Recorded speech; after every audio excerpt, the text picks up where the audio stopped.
ये जो 4 दिवसीय महोत्सव यहाँ पर शुरू है, अलग अलग संस्थाओं ने यहाँ पर नाटक की प्रस्तुति की है। आज का ये आखिरी दिन है और ऐसे समय में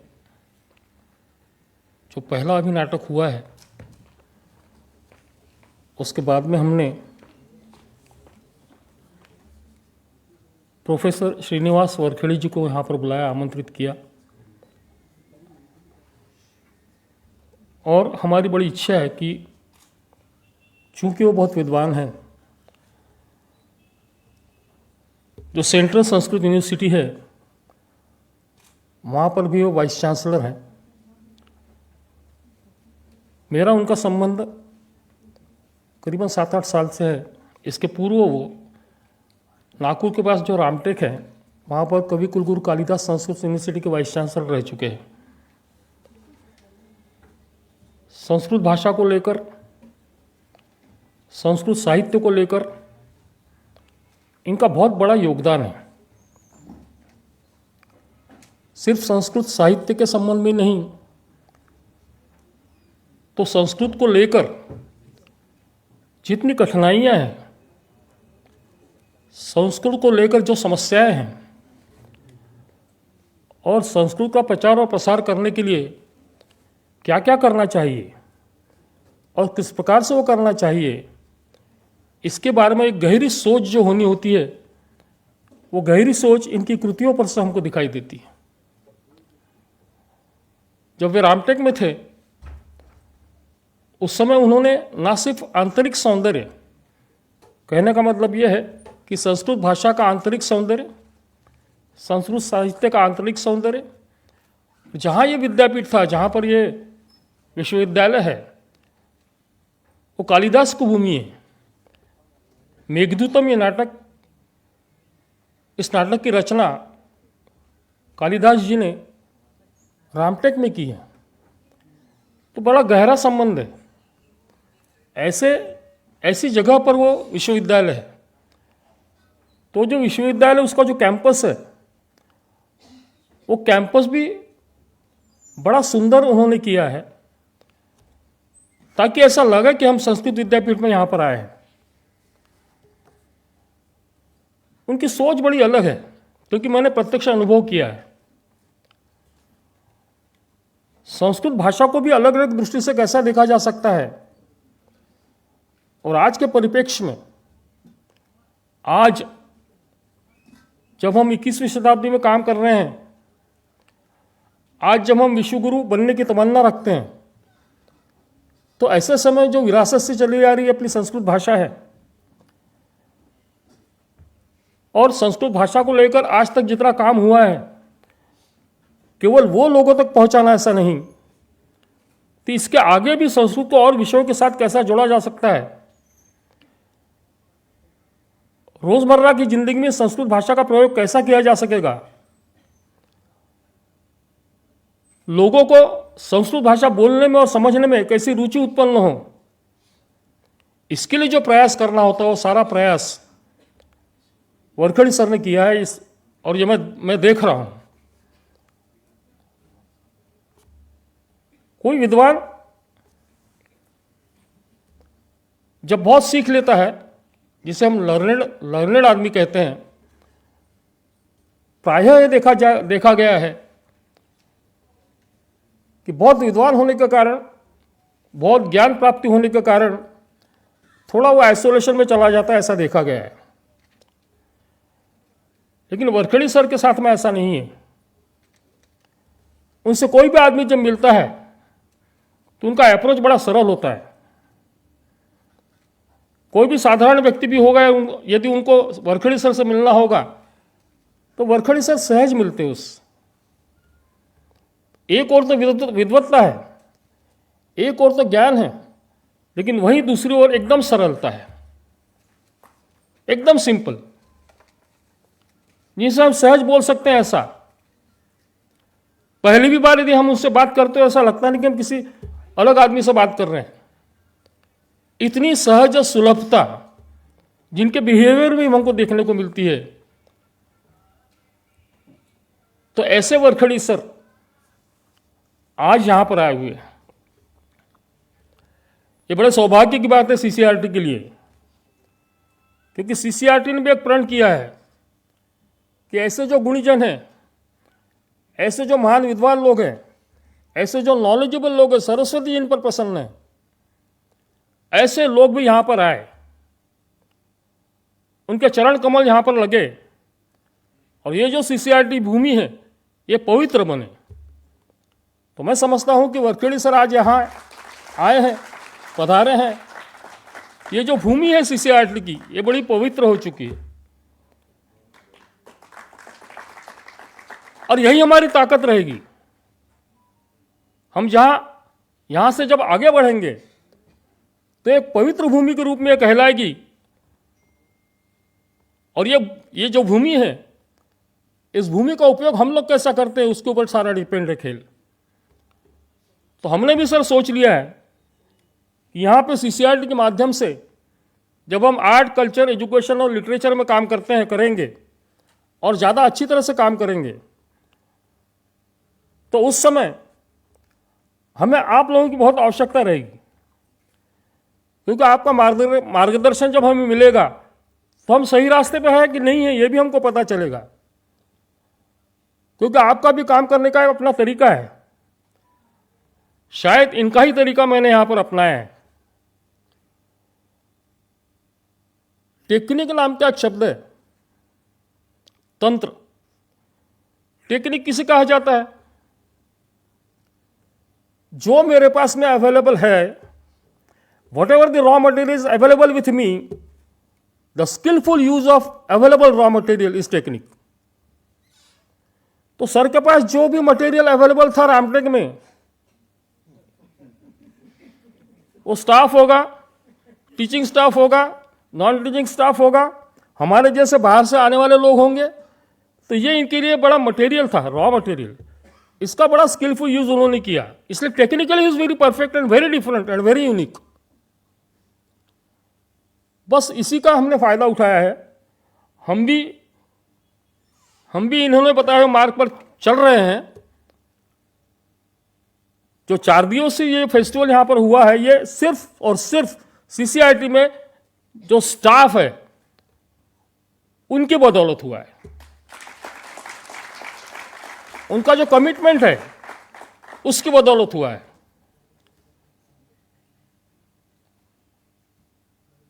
कंप्लीट मैन ऑफ थिएटर ऐसी एक कॉन्सेप्ट है, कंप्लीट मैन ऑफ क्रिकेट ऐसी एक कॉन्सेप्ट है।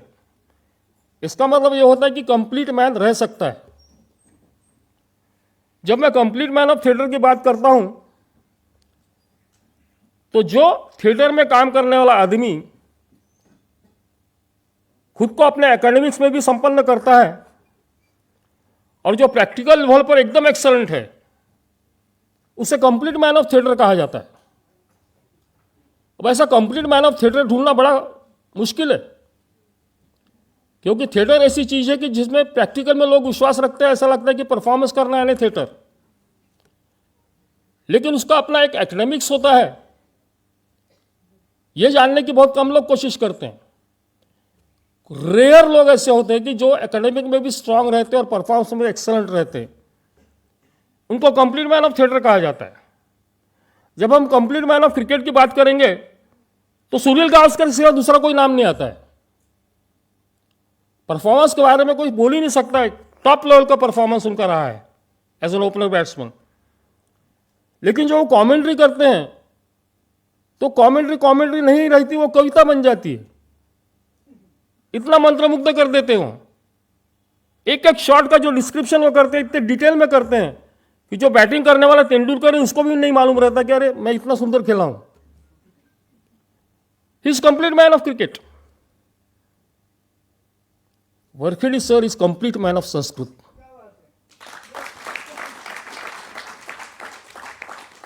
और कंप्लीट मैन ऑफ संस्कृत के साथ हम थोड़े आजू बाजू में रहेंगे उनका साथ भी हमको मिलेगा तो हम चार्ज हो जाएंगे। तो जो चार्ज कर सकते हैं ऐसी एक पर्सनैलिटी आज हमारे सामने में है, वरखेड़ी सर। सर, आपका स्वागत है। और मैं आपसे गुजारिश करूंगा कि आपका जो व्याख्यान का विषय है उस पर आप जो भी बोलेंगे वो मंत्र बनकर बाहर निकलेगा, ऐसा मुझे विश्वास है।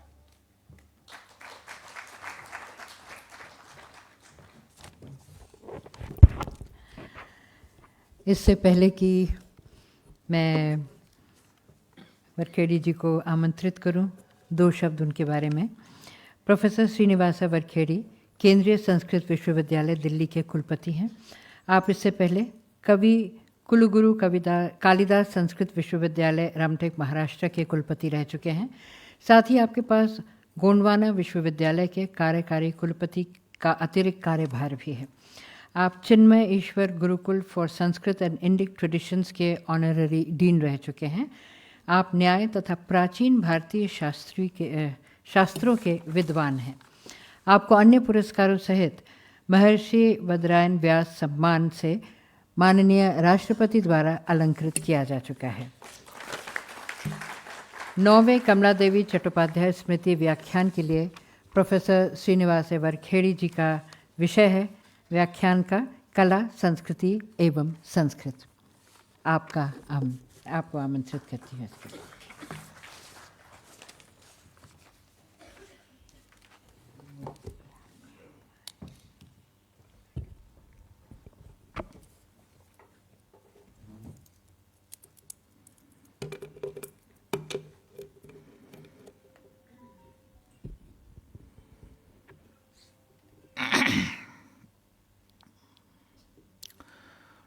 भवति यदनुभावात् एडमूकोऽपि वाग्मी जडमतिरपि जन्तुर्जायते प्राज्ञमौलिः सकलवचनचेतो देवता भारती सा मम वचसि निधत्तां सन्निधिं मानसे च।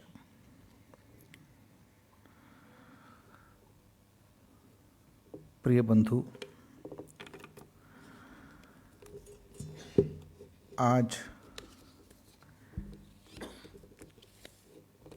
Centre for cultural resources and training, इस संस्थान के माननीय अध्यक्ष प्रोफेसर विनोद इंदुकर जी के आग्रह के कारण मैं आपके सामने उपस्थित हूँ और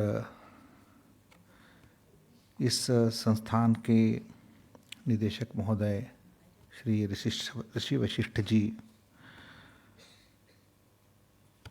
अपने तरफ से एक इतना सुंदर निमंत्रण भेजा, उसके उपरांत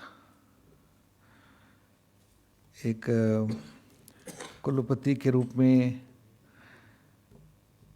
और मार्च के अंतिम तिथियों में हम किस तरह काम करते हैं या तो कर्मों में बंधित हो जाते हैं, उसके उपरांत भी मैं इस निमंत्रण को स्वीकार करने का धैर्य किया है।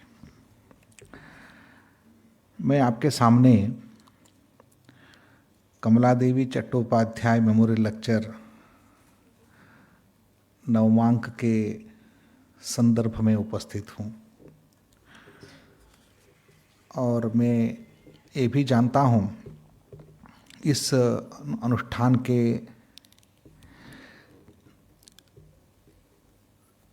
एक रसमय संध्या पर दो नाटिकाओं के प्रस्तुति के बीच में यह व्याख्यान का दायित्व तो मुझे मिला है और जैसे जो रसमय क्षणों के बीच में कुछ बीच में उपस्थित होना बहुत कठिन बात है, लेकिन आप जैसे उत्तम गुण श्रोता जन जहाँ रहते हैं वहाँ ज्ञान का भी कुछ विचार विनिमय का भी एक स्थान है। इस दृष्टि से मैं आपके सामने दो बातें मैं रखना चाहता हूँ। आज के इस मेरा वक्तव्य का विषय क्या होना चाहिए मैं सोच रहा था। संस्कृति और संस्कृत के परिप्रेक्ष्य में आप यहाँ कुछ विचार प्रस्तुत करिए, ऐसा एक निमंत्रण मुझे मिला था। मेरे शाला के दिनों में जैसे सब, मुझे पता नहीं आज के शालाओं में पाठ्य भाग के रूप में कमला देवी चट्टोपाध्याय का नाम स्मरण होता है नहीं होता है मुझे पता नहीं है, लेकिन मेरे कार्यकाल में था। तो मेरा अध्ययन के काल में श्रीमती कमला देवी चट्टोपाध्याय जी का स्मरण हमें कराया जाता था। भारतीय कला प्रपंच का, कला प्रकारों के जो विकास में जितने भी हम नाम गणना कर सकते हैं, एक स्वतंत्र भारत के निर्माण के उपरांत भारत को निर्माण करना था, बहुत इम्पोर्टेंट बात है। क्योंकि जिस संदर्भ में भारत गुजरा था, एक अपने आप में एक स्वतंत्र भारत के रूप में, स्वतंत्र भारत के रूप में उसको प्रतिष्ठापित करने के लिए जो बिखरे हुए वस्तु थे उनको एकत्रित करके गृह निर्माण जैसा होता है वैसा करना था। उस समय की बात है। हमारे देश में ऐसे महानुभाव, ऐसे चिंतक, ऐसे कर्मठ, ऐसे योगी हमारे देश को बनाया है। उनमें से एक है कमला देवी चट्टोपाध्याय जी। तो इस तरह के संदर्भ में हमें केवल एक पॉलिटिकल नज़रियों से उसको देखना नहीं है। वैसे तो भारत की स्वतंत्रता के संदर्भ में जितने भी लोगों ने काम किया, वो चाहे अध्यात्म क्षेत्र से हो, चाहे वो पॉलिटिकल क्षेत्र से हो, चाहे धार्मिक क्षेत्र से हो, कला के क्षेत्र, सभी लोग अपने अपने आहुति को दिए थे भारत को स्वतंत्र बनाने के लिए, सभी क्षेत्र से। वैसे कलाकार भी और कलाविद भी, कला शास्त्रज्ञ भी, और इस संदर्भ में हमें कमलादेवी चट्टोपाध्याय जी का व्यक्तित्व जो है एक व्यक्ति मात्र नहीं है, वो एक हमारे सामने उस कालखंड के अनेक कला शास्त्रज्ञों के एक प्रतिनिधि के रूप में हमारे सामने वो रहते हैं। क्योंकि उस कालखंड में जितने भी लोग अनामिक लोग रहे हैं, हमें पता नहीं है, जिनका स्मरण हम नहीं कर सकते हैं, उन सारे व्यक्तियों का एक प्रतिनिधित्व के रूप में, एक अखंड व्यक्तित्व के रूप में हमारे सामने कमला देवी चट्टोपाध्याय है। तो कमला देवी चट्टोपाध्याय मेरे लिए एक व्यक्ति नहीं है, उस कालखंड का एक प्रतिनिधि है। तो हमें उसको स्मरण करना चाहिए, क्योंकि भारत अभी अमृत वर्ष महोत्सव आचरण कर रहा है। हम 75 साल के बाद हम एक बार मोड़ के देखेंगे तो हम कहाँ थे, कहाँ तक पहुँच गए हैं, और हम किस दिशा में जा रहे हैं, उसको याद करने के लिए शायद कमला देवी चट्टोपाध्याय जी का स्मृति बहुत महत्वपूर्ण है। बहुत समय में हमारे लिए विस्मृति ही हमारे लिए, आत्मविस्मृति जब बोलते हैं हम, आत्मविस्मृति, उससे बाहर जब नहीं आएंगे तो शायद हम आगे नहीं बढ़ पाएंगे। तो आज इस व्याख्या श्रृंखला के प्रसंग में मैं अपना कुछ विषय आपके सामने रखना चाहता हूँ। एक प्रश्न मेरे सामने खड़ा होता है, जब हम भारत की परिकल्पना करते हैं, भारत क्या है, इस प्रश्न को हमें फिर से पूछना पड़ रहा है। क्योंकि आज नया भारत के निर्माण की बात हम करते हैं, तो ये नयापन लाना है तो भारत क्या चीज़ है? क्या भारत केवल एक देश हैं, जो प्रदेश, जैसे हम कुछ सीमाओं के द्वारा बनी हुई एक भूखंड मात्र है, या उससे ज़्यादा है, उससे अधिक कुछ तत्व यहाँ निहित है। तो इस दृष्टि से हम देखेंगे तो एक इतिहास, भारत का इतिहास यदि देखेंगे तो केवल एक राजनीतिक इतिहास नहीं है, और केवल एक जो काल गति को याद करते हुए हम इस देश को हम केवल एक प्राचीन सभ्यता के रूप में हम देख नहीं सकते हैं। क्योंकि यदि अनेक नाम देखेंगे तो भारत देश, भारत राष्ट्र, भारतवर्ष हम बोलते हैं, भारतवर्ष के रूप में, भरतखंड के रूप में हम देखते हैं। भरतखंड यानी जो सीमाओं से खंडित भूभाग है उसको भरतखंड माना जा सकता है। लेकिन उसके बाहर भी कुछ ऐसे हैं केवल अनुभूति का विषय है। तो भारत देश का हम इतिहास आकलन यदि करेंगे तो केवल 75 साल या 200 साल, 300 साल, लोग कभी कभी बोलते भारत अभी 1947 भारत निर्मित हो गया है। ऐसा नहीं होता, क्योंकि भारत कभी भी एक राजनीतिक प्रशासन के कारण से भारत नहीं बना था। आज भी और कल भी और आने वाले दिनों में भी भारत केवल एक शासनिक व्यवस्था के रूप में भारत नहीं रहा है।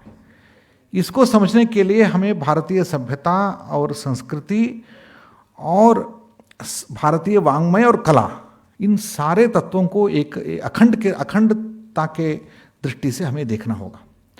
भारतीयता एक दृष्टि है, भारतीयता एक हमारे सोच है, हमारे जीवन की पद्धति है।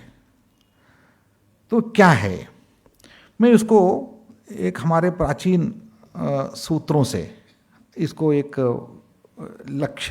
लक्षण देना चाहता हूँ। देखिए, आज हम G20 के नेतृत्व कर रहे हैं, तो उसका एक शीर्षक बना है वसुधैव कुटुंबकम। जो वसुधैव कुटुंबकम, इस एक सूत्र से हम भारतीयता को लक्षित कर सकते हैं। ये भारतीयता है। जिसके सोच में वसुधैव कुटुंबकम है वो भारतीय है। अयम निजः परो वेति गणना लघुचेतसाम, अयम निजः परो वेति गणना लघुचेतसाम उदारचरितानान्तु वसुधैव कुटुंबकम। इसका व्याख्यान मतलब हम हिंदी में यदि सोचेंगे, अयम निजः परो वेति, ये मेरा है और ये दूसरा है, गणना लघुचेतसाम, इस तरह के दृष्टि जो है वो लघुचेतसाम, जिसकी सोच बहुत छोटा है, वही इस दृष्टि से दुनिया को देख सकता है। उदारचरितानान्तु वसुधैव कुटुंबकम, जो उदार सोच जिसका है, उदार चरित्र यानी उदार वृत्त जिसका है, केवल सोच में नहीं अपने व्यवहार में भी, सिर्फ उदार चित्तानाम नहीं है, वो उदार चरितानाम है। तो उदार मनस नहीं है, उदार भाव मात्र नहीं है, औदार्य अपने चरित्र में भी, अपने वृत्त में भी, अपने व्यवहार में भी जिसकी उदारता प्रकट है, वह वसुधैव कुटुंबकम मानने वाला भारतीय होता है। तो भारतीयता एक दृष्टि है, एक वृत्त है, एक व्यवहार है। तो इसमें औदार्य एक बहुत महत्वपूर्ण लक्षण है। तो हम इसको मानते हैं कि लिबर्टी और लिबरलिटी, जो आज हम जो शब्द से हम कह सकते हैं, जो स्वतंत्र, हम स्वतंत्र बने हैं इसलिए दूसरों से अलग बने हैं, इसलिए स्वतंत्र नहीं बने हैं। हम स्वतंत्र इसलिए है, हम लिबर्टी हमारे लिए इसलिए मिलना चाहिए क्योंकि हम लिबरल भी है। जो अलग होकर स्वतंत्र नहीं हो सकता है, एक बनकर स्वतंत्र हो सकता है। ये बहुत इंपॉर्टेंट चीज है। हमारी दृष्टि अलग थी। हमारे देश ने किसी और के ऊपर कभी भी आक्रमण नहीं किया है। हमने प्रपंच के लिए स्वीकृतियां दी है, हमने लोगों को स्वीकारा है, और हम दूसरों को भी अपने आप को स्वीकारने के लिए हमने हमेशा उसको एक आह्वान दिया है। इसलिए भारतवर्ष शब्द मैंने जब व्याख्यान किया, भारतवर्ष का एक शब्द आपके सामने रखा, भारतवर्ष वो होता है, भारतवर्ष केवल भरतखंड में सीमित नहीं है। आप भारतीय संस्कृति का एक झलक, एक प्रभाव जहाँ तक हम देख सकते हो सारा भारतवर्ष है। तो आप अभी भी, आज भी इतने दूर होने पर भी, पॉलिटिकली और फाइनेंशियली इतने दूर होते हुए भी नॉर्थ ईस्ट कंट्रीज़ और भारत के अनेक परिवेशों में हम जो भारत का प्रभाव देख सकते हैं, आज भी हम सब जानते हैं। आज रामायण पर्व चल रहा है। इस रामायण पर्व में जो इंडोनेशिया इत्यादि देशों में जो रामायण एक जीवन का, अपने उस जीवन पद्धति का एक अविभाज्य अंग बन चुका है, उस तरह के देश में यदि रामायण का प्रभाव है, ये भारत का प्रभाव है। क्योंकि भारत किसी के ऊपर जोर नहीं दिया है, भारत किसी के ऊपर आग्रह नहीं किया है, लेकिन भारत अपने आप को, लोगों को स्वीकृत करने के लिए उनको उनका मजबूरी हो गई है, क्योंकि भारत को स्वीकारने बिना वो नहीं रह सकते हैं। तो इस तरह भारतवर्ष की व्याप्ति हम देखेंगे तो आज भारतवर्ष की व्याप्ति को मन में रखते हुए, हमारे सीमाओं को, पॉलिटिकल सीमाओं को मन में रखते हुए, लेकिन भारतवर्ष का पुनर्जागृतिकरण करने के लिए जो काम करना है, उसमें केवल और केवल इकोनॉमिक डेवलपमेंट के कारण से, या तो इंफ्रास्ट्रक्चर के द्वारा एक देश को बना नहीं सकते। आज हमारी दृष्टि यदि हम देखेंगे तो उसमें एक खंडित दृष्टि बन चुकी है, उसको मैं मानता हूँ खंडित दृष्टि। तो खंड दृष्टि कहाँ से आई है?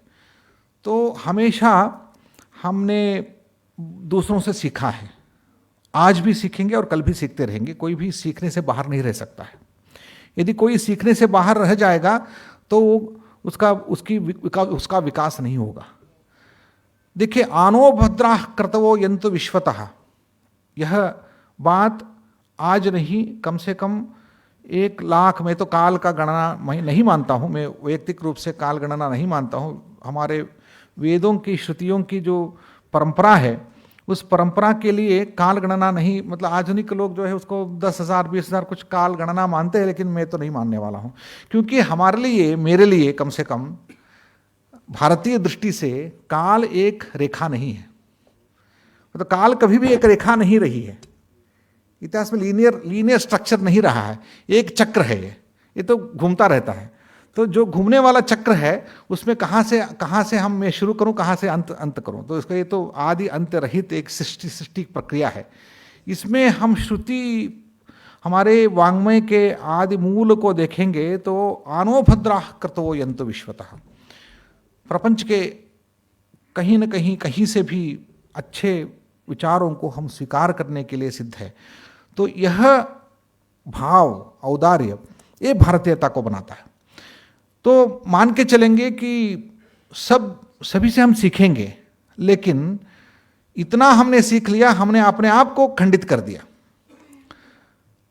आज देखिए हमारे विश्वविद्यालयों में, यहाँ से शुरू करते हैं, हमारे विश्वविद्यालयों में साइंस एंड आर्ट, मतलब ये faculty of science and faculty of art ये बन गया। मतलब कहाँ से बना मुझे पता नहीं, कहाँ से बन गया ये। मतलब हमारे शास्त्र और हमारे कला, इनको अलग अलग कर दिया हमने, क्योंकि हमने सोचा जीवन के लिए विज्ञान अलग चीज़ है और कला अलग चीज़ है।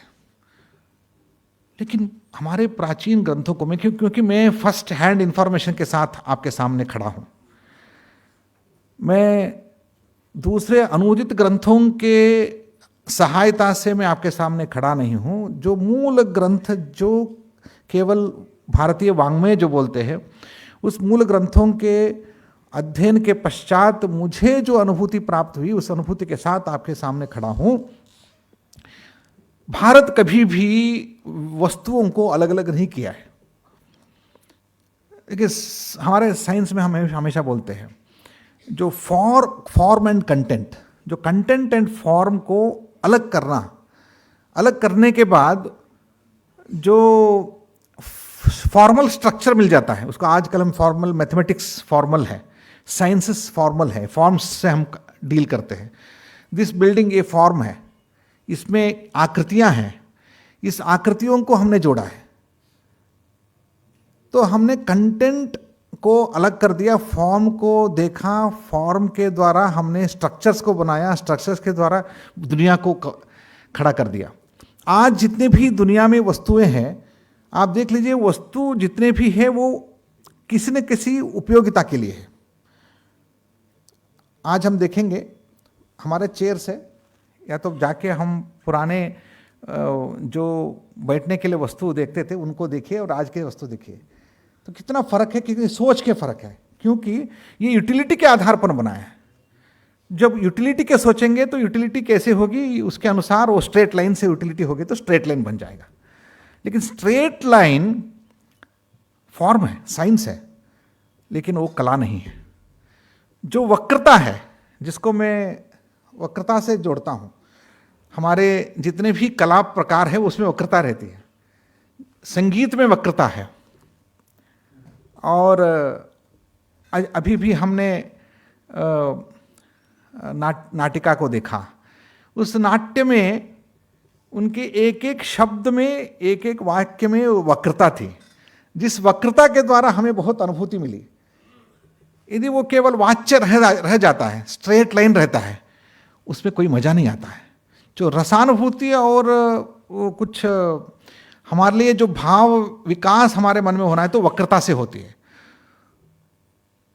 चित्र में वक्रता है, तो ये वक्रता को हमने छोड़ दिया, क्योंकि प्रकृति में हम देखेंगे कोई कहीं स्ट्रेट लाइन नहीं है।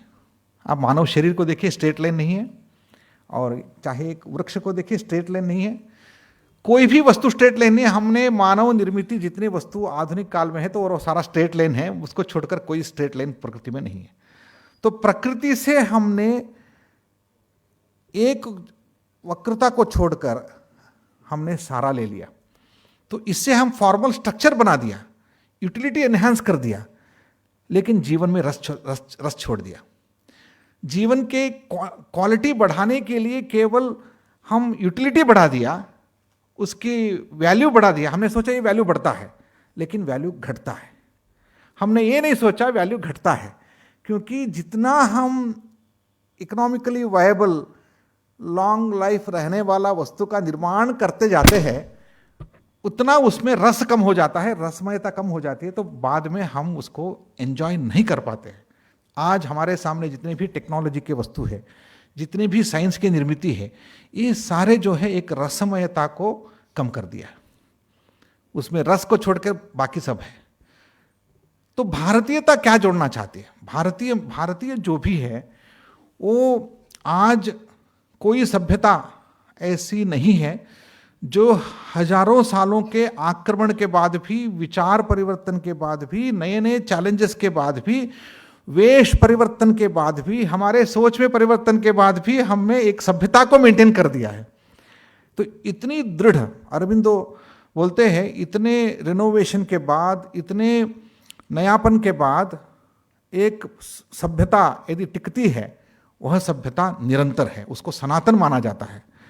मैं आज भारतीय सभ्यता के जो सत्व रूप है, उसको मूल सत्व जो माना जाता है, वो कहाँ है? वो है कला और हमारे साहित्य में। हम यदि साहित्य और कला को छोड़ देंगे तो भारतीय सभ्यता नहीं रह सकती। मुझे लगता है कि आज भी मेरे घर में जो माँ जो पकाती है, उनके पाक में भारतीय सभ्यता है। हमारे घरों में जो, मैं कल ही सोच रहा था, जो हमारे घर में पीछे मतलब घर के पीछे जो पानी उबालने के लिए जो वस्तु था, अभी उसका वैल्यू चेंज हो गया, तो घर के सामने आके बैठ गया है, तो है ना, वही है। तांबे के जो बहुत बड़े होता है, तो अभी घर के सामने बहुत वैल्यू बढ़ गया है उसका। तो पहले जो वैल्यू नहीं हुआ था, इसका आज का वैल्यू बढ़ गया है। तो देखिए उसका स्पेस चेंज हो रहा है, प्लेस चेंज हो रहा है। तो इस तरह हमारे जीवन में जितने भी हम आज रस को एक जगह से ढूंढ कर दूसरे जगह में रख रहे हैं तो उसका वैल्यू बढ़ रहा है। तो मैं आज इन्हीं बात को आपके सामने रखना चाहता हूँ। भारतीय सभ्यता के सामने हम आगे इसके बारे में सोचना शुरू करें तो एक सूत्र वहाँ हमें बहुत महत्वपूर्ण है, वो संस्कृत है। संस्कृत बीच में क्या क्यों आ गया, ये आपको आश्चर्य हो सकता है, लेकिन मैं एक सूत्र बहुत सरल शब्दों से आपके सामने रखना चाहता हूँ। जो संस्कृति बात करते हैं, हम संस्कृति की बात करते हैं, जिस संस्कृति के बारे में, संस्कृति क्या होती है, कल्चर की, मतलब कल्चर के पार्ट है ये, साहित्य और कला एक हमारे संस्कृति के पार्ट है, अंग है। तो जब हम संस्कृति की बात करते हैं, भारतीय संस्कृति के बारे में बोलते हैं या किसी संस्कृति के बारे में बोलते हैं, संस्कृति के मूल आधार क्या होता है?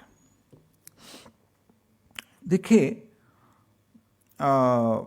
संस्कृति एक सामुदायिक व्यवहार से आता है, क्योंकि एक समुदाय का खान पान, आचार व्यवहार, वेशभूषा और उनकी दृष्टियाँ, उनकी नजरिया, उनको स्वीकार दूसरों को स्वीकार करने की प्रक्रिया, ये सारी जो है संस्कृति है।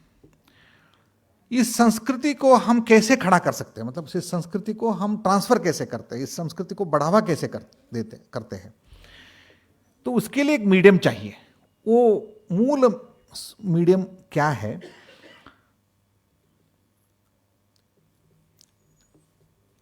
वस्तुतः वो भाषा है।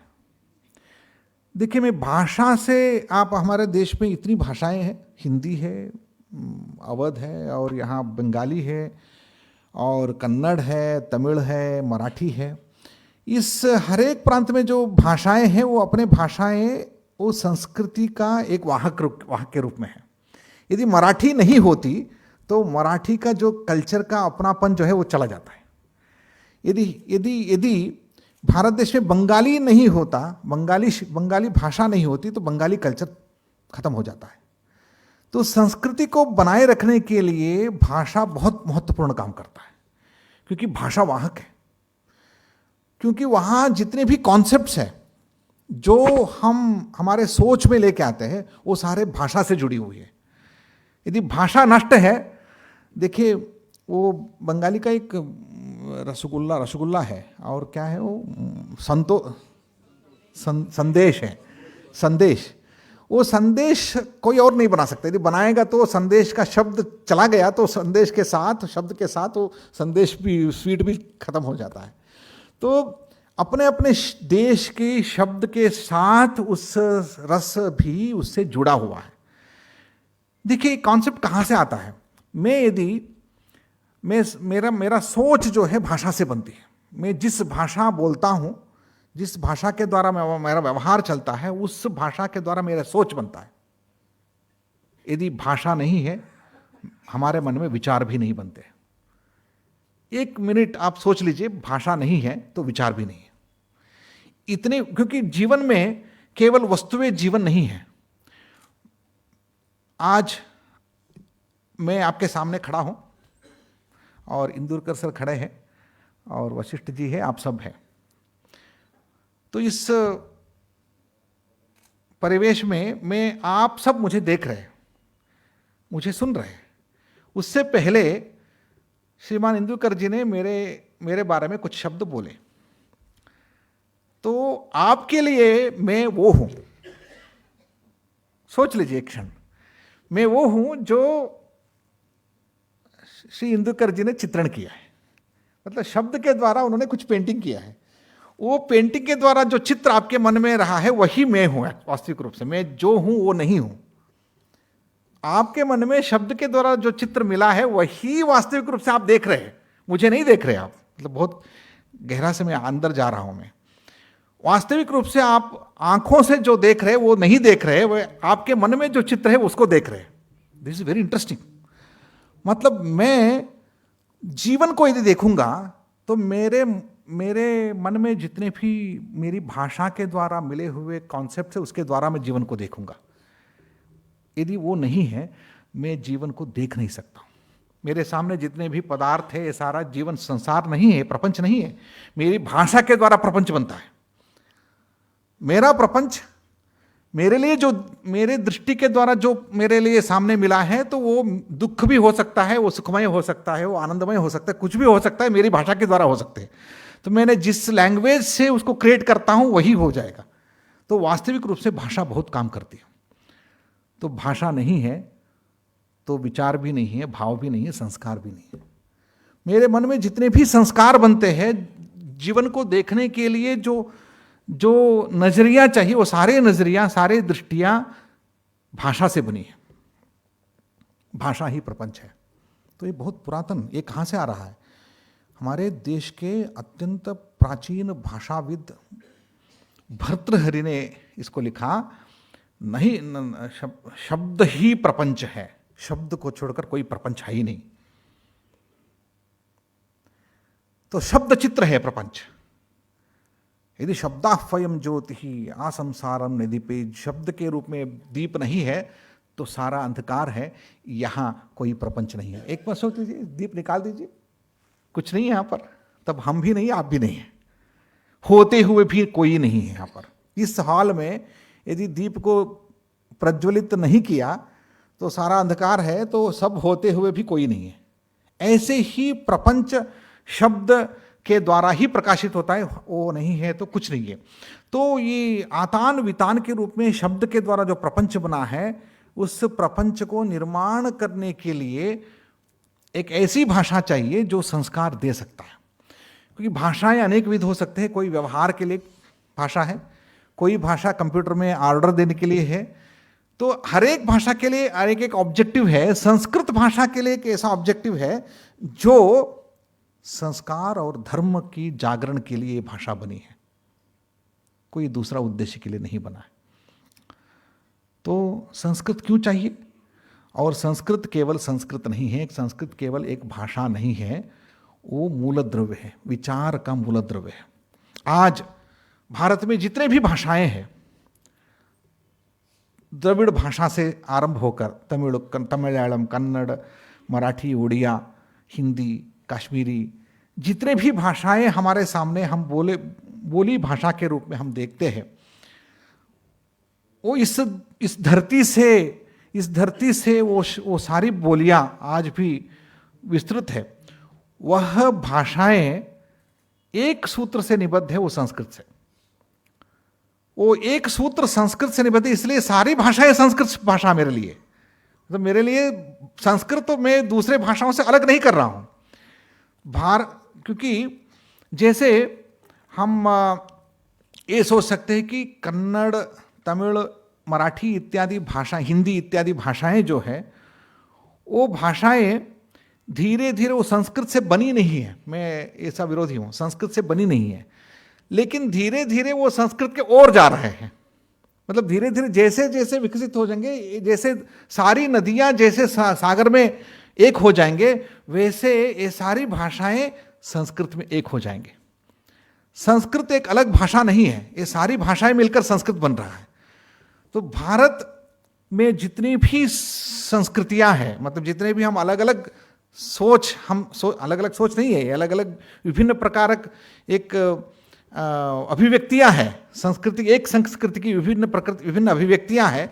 ये सारे विभिन्न अभिव्यक्तियां भाषा से जुड़ी हुई है।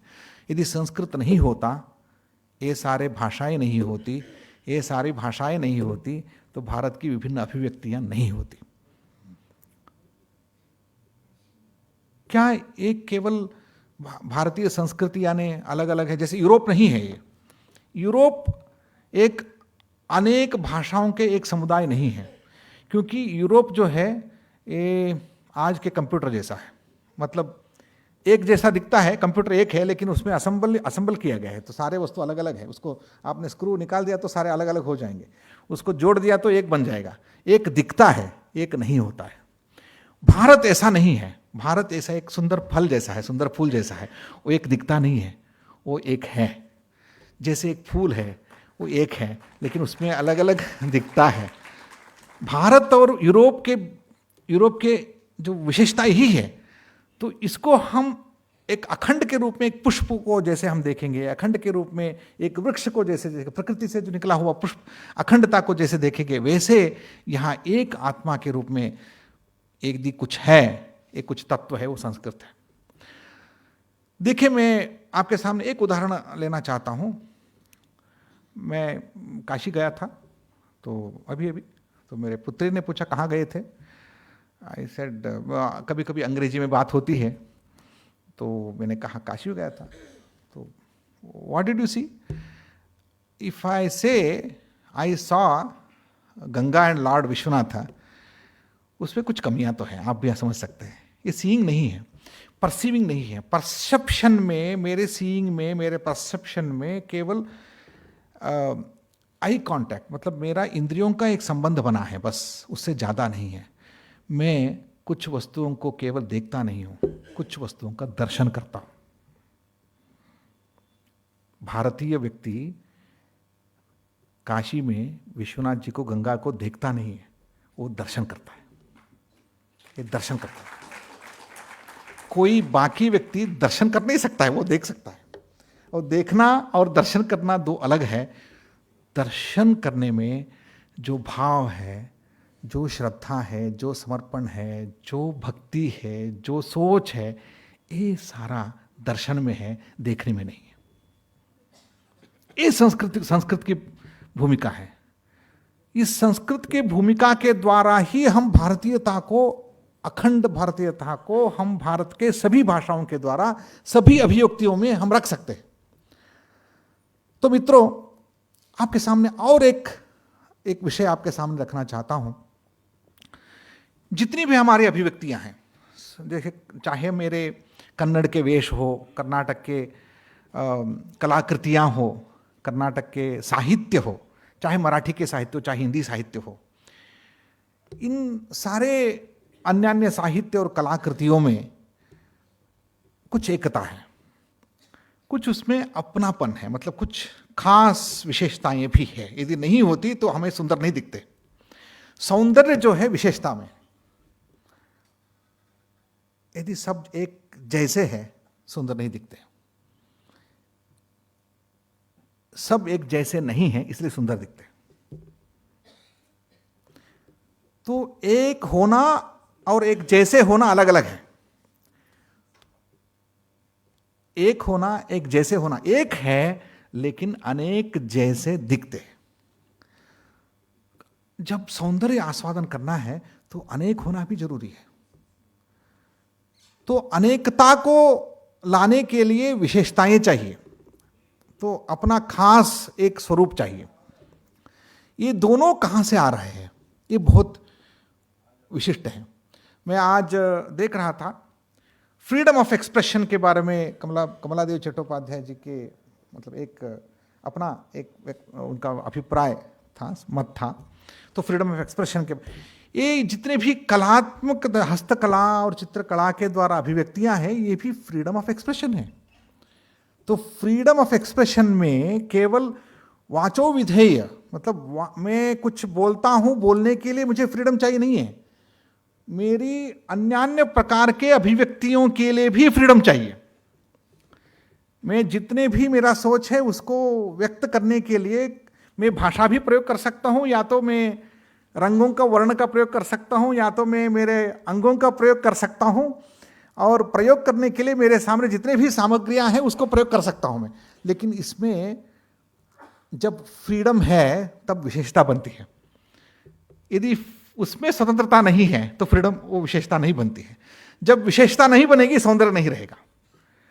ये दोनों को मेंटेन करना, ये भारत की विशेषता है। मतलब एक होना और अनेक जैसा दिखना, एक जैसा होना, अनेक रहना, ये बहुत इंपॉर्टेंट बात है। तो वेस्ट हमेशा अनेक है और एक जैसा दिखता है, भारत हमेशा एक है, अनेक जैसा दिखता है। तो इसके लिए जो सूत्र है वो कहां से मिला है, वो कहां से आया है, मैं आपको बताता हूं। ये मूल विचार शब्द जो बताया मैंने, वो हमारे मूल श्रुति में है। हमारे मूल श्रुति एक ही श्रुति है, वो सप्तधा व्यक्त होता है, चाहे संगीत में हो, चाहे वर्ण में हो। आप एक ही सूर्य 7 रंग से जो दिखता है, वो रंग कहाँ है? क्या सूर्य में है या तो देखने वालों में है? किसी को पता नहीं है। क्या सूर्य में है या देखने वाले के चक्षु में है? वैसे ही हमारे श्रुतियां जो स्वर है, वो स्वर एक ही स्वर सप्तधा होती है। एक ही रस अनेक रस के रूप में अभिव्यक्त होते हैं। एक ही अक्षर अनेक बनता है। हमारे प्राचीनतम जितने भी कॉन्सेप्ट्स हैं, ये सारे एकम सद्भक्त विप्रा बहुधा वदंती, ये संस्कृत मूल विचार, मतलब हमारे श्रुति का विचार। ओम प्रणव ओंकार ही इतने आकार लेकर नाना भाषा के रूप में व्यक्त होता है। एक ही ओंकार है और एक ही अनेक हो जाता है। एकम सद विप्रा बहुधा वदंती। तो ये बात यदि समझ में आएगा, वो शायद कला की जितनी भी अभिव्यक्तियां हैं हमारे सामने आज, नाट्य मंचन हो, नृत्य हो, या मैं इसको अलग अलग देख नहीं पाता हूँ। मेरे एक अच्छे मित्र हैं, वो आजकल मैथमेटिक्स पढ़ाते हैं। हमारे शिक्षा नीति के प्रवर्तक में वो भी रहे हैं। उन्होंने अपने लेक्चर में भारत में बताया, वो अच्छे मैथमेटिशियन है, फील्ड उनका बहुत बड़ा मेडल भी मिला है। उन्होंने कहा, मुझे जितने भी मैथमेटिकल नए फॉर्मुलेशन जो मेरे मन में आते हैं, वो कहाँ से आते हैं, उनको किसी ने पूछा तो उन्होंने कहा, मुझे संगीत से आता है। तो संगीत में जितना सुनता जाता हूँ, तो संगीत साधना में जब मेरा मन लग जाता है तो उस क्षण में मुझे मैथमेटिकल इक्वेशन सारे में निकलते हैं मेरे मन में। तो कला से गणित निकलता है। गणित से कला नहीं बनती है, लेकिन हमारे ऐसा एक देश है जो संगीत में मैथमेटिक्स देखा है, नाट्य में भी मैथमेटिक्स देखा है। हमारे लिए पद जो है ना, पद इसमें नाट्य में पद करते हैं, वो पद जो है शब्द भी है और पाँव भी है, आगे एक पाँव रखते हैं। ये हमारे जितने भी आइडियाज़ हैं संगीत नृत्य कलाओं में, चाहे चित्रकला में, जितने भी शब्द का प्रयोग हम करते हैं, वर्ण शब्द जो है ना, वर्ण वो रंग भी है और शब्द भी है, और वही वर्ण संगीत में भी है, चित्र में भी है, कोई भिन्न नहीं है। मतलब मेरा मूल द्रव्य एक ही है, वो सोच में भी वही है, वास्तविक रूप में मैं अर्थ के रूप में इसका ही प्रयोग करता हूँ। जितने भी हमारे मूल द्रव्य हैं, चाहे कला के अभिव्यक्ति के लिए हम यूज करते हैं या तो हम शास्त्र के लिए यूज करते हैं, सारे एक द्रव्य एक ही है। ये मैंने इसको सीखा है, इसको इतना सीखा है, मेरे दृष्टि में मेरे आने वाले दिनों में जितने भी नेचुरली जो हमारे सक्सेसर्स है उसमें उसके मन में वो आ जाता है। एक उदाहरण बताता हूँ, मेरे वोकल कार्ड देख लीजिए। आज मेरे वोकल कार्ड के द्वारा मैं कितने कॉम्प्लेक्स वर्णों को मैं उच्चारित कर सकता हूँ। इतना आसानी से कोई बच्चा मतलब किसी देश के आए हुए बच्चा को हम सिखा नहीं सकते, क्योंकि ये वोकल कार्ड आज बनी नहीं है, हजारों सालों से इसको ट्रेनिंग हुआ है। तो उसका संस्कार के रूप में इस वोकल कार्ड को हमने प्रवहित किया है। ऐसे ही हमारे सोच में इतने हजारों साल से कला, संस्कृति, साहित्य और भाषाओं के द्वारा एक संस्कृति को, एक सभ्यता को निरंतरता देने के लिए हमारे प्रयास ऋषि मुनियों ने किया है। मैं नहीं मानता हूं इससे हमारे ऋषि मुनियों का कंट्रीब्यूशन कम नहीं होता है। तो ये बात भारतीय सभ्यता और संस्कृति और साहित्य और कला में एक रूपता के साथ हमारी सामग्रियां हैं। तो आज हम डिबेट कर सकते हैं, भारत को राम से अलग करने के लिए डिबेट कर सकते हैं, भारत को मतलब आज के अनेक चुनौतियों के साथ भारत को विचारधारा के साथ अलग करने के लिए बहुत प्रयास कर सकते हैं, लेकिन यदि मूल रूप से भारत केवल एक धरती नहीं है, यदि धरती होती तो ये भी अमेरिका बनने में काल अपेक्षा नहीं करते। लेकिन ये धरती मात्र नहीं है, ये राष्ट्र है। इस राष्ट्र को हमने केवल मिट्टी से नहीं बना है, इस राष्ट्र को एक विचार से खड़ा कर दिया है, एक संस्कृति के साथ खड़ा कर दिया है, एक संस्कार के साथ खड़ा कर दिया है। उसका बेस में संस्कृत जैसा एक सोच जो हमारे भारतीय सभी संतानों में एक हार्ड वाइर्ड के रूप में वो चलते आ रहा है, उसको छोड़कर हम भारत को खड़ा नहीं कर सकते। इतनी शब्दों से मैं आज आपके सामने जो विचार रखने के लिए कोशिश किया, शायद आपको इसमें कुछ अच्छे लगे होंगे।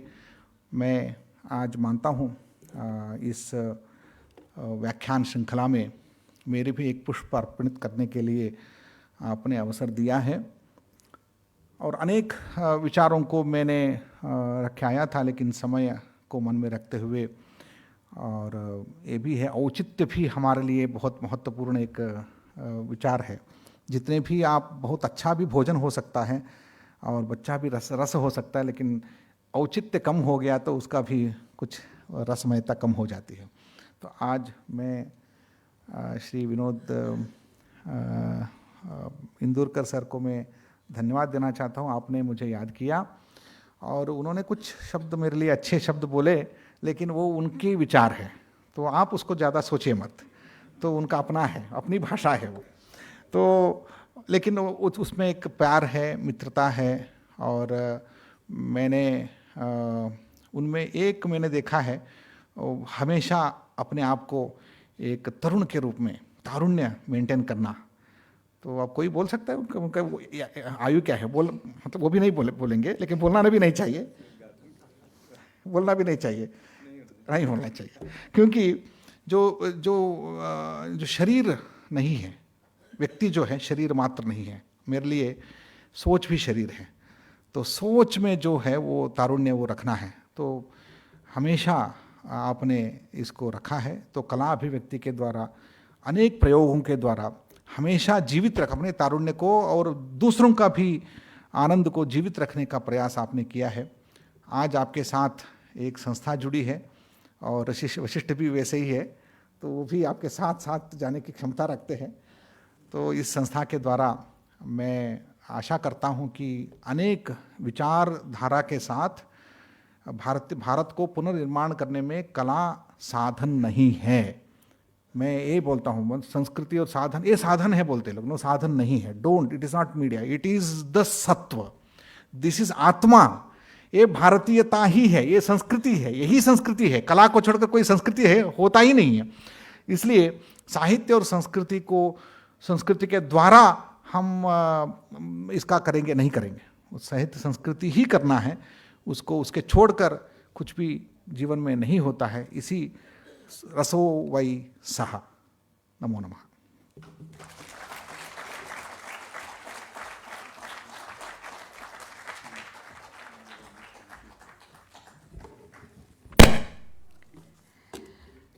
प्रोफेसर वरखेड़ी को उनके व्याख्यान के लिए हम बहुत धन्यवाद देते हैं और धन्यवाद ज्ञापन के लिए आमंत्रित करते हैं CCRT के निदेशक श्री ऋषि वशिष्ठ को।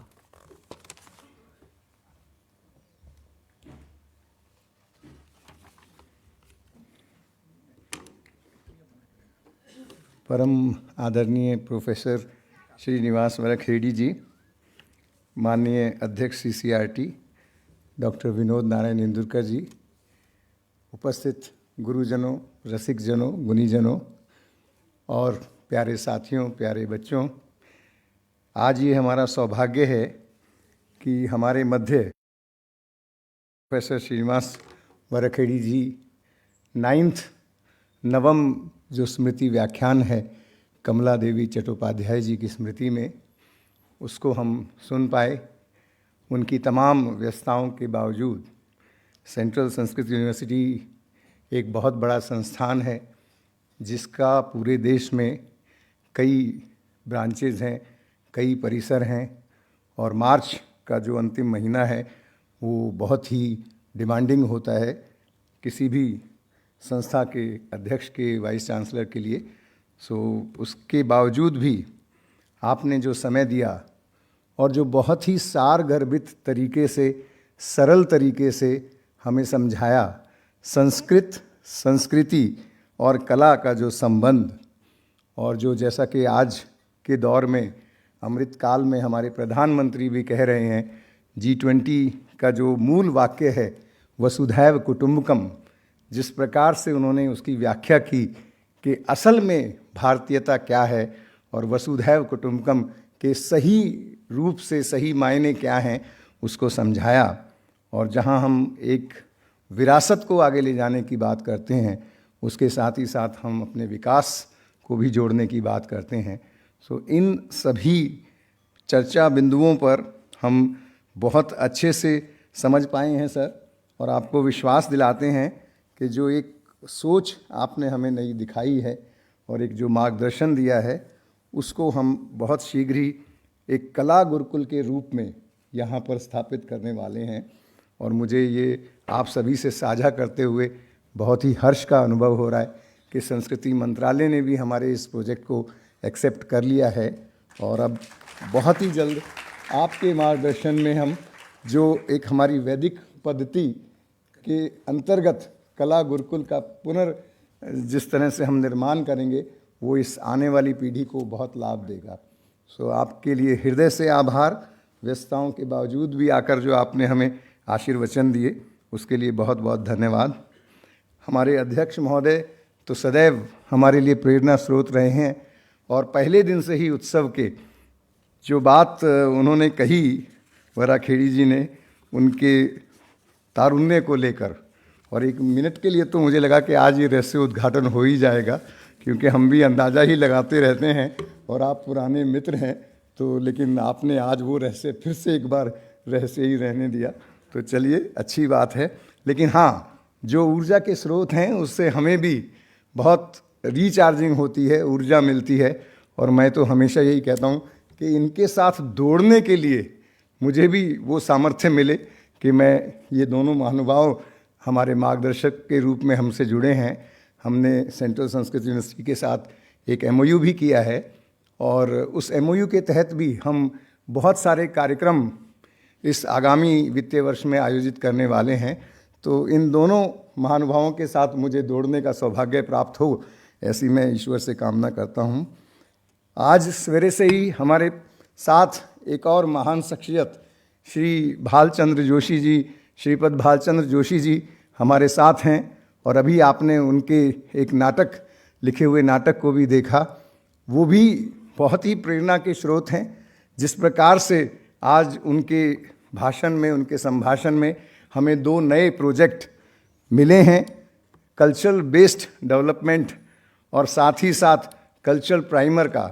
मुझे लगता है अब एक ऐसा वातावरण हमारे CCRT में बन रहा है जो आगे आने वाले वर्षों में एक नई किस्म की शुरुआत, एक नए भारत की जो संकल्पना, जिसको एक विश्व गुरु की संज्ञा भी दी जाती थी, वो जो कर रही है हमारी सरकार, हमारे प्रधानमंत्री, वो बहुत ही जल्दी यहाँ उसकी शुरुआत CCRT से होगी और ये साक्षात रूप में आपके सामने आएगा। जितने भी यहाँ गुरुजन हैं, हमारे क्षेत्रीय केंद्रों से आए हुए हमारे परामर्शक भी हैं, अधिकारीगण हैं, देवियों सज्जनों, आप सभी की उपस्थिति बहुत ही प्रशंसनीय है, क्योंकि आपकी उपस्थिति से हमें ये मनोबल मिलता है और हम और भी इस तरह के जो कार्यक्रम जो आप देख रहे हैं पिछले 4 दिनों से, उस तरह के कार्यक्रम हम आयोजित करेंगे। और जैसा अध्यक्ष महोदय ने कहा, ये नाट्य उत्सव से एक शुरुआत है। बहुत जल्दी ही आपके सामने संगीत उत्सव, कला उत्सव और भी इस तरह के जो कार्यकलाप हैं वो देखने को मिलेंगे। द्वारका वासियों का सहयोग हमें हमेशा मिलता रहता है। हमारे media, social, electronic, print media का बहुत अच्छा सहयोग मिल रहा है। आज दूरदर्शन की टीम भी हमारे साथ है, DD भारती की, जो आज कवर कर रहे हैं इस प्रोग्राम को। मैं आप सभी का भी हृदय से आभार प्रकट करता हूं।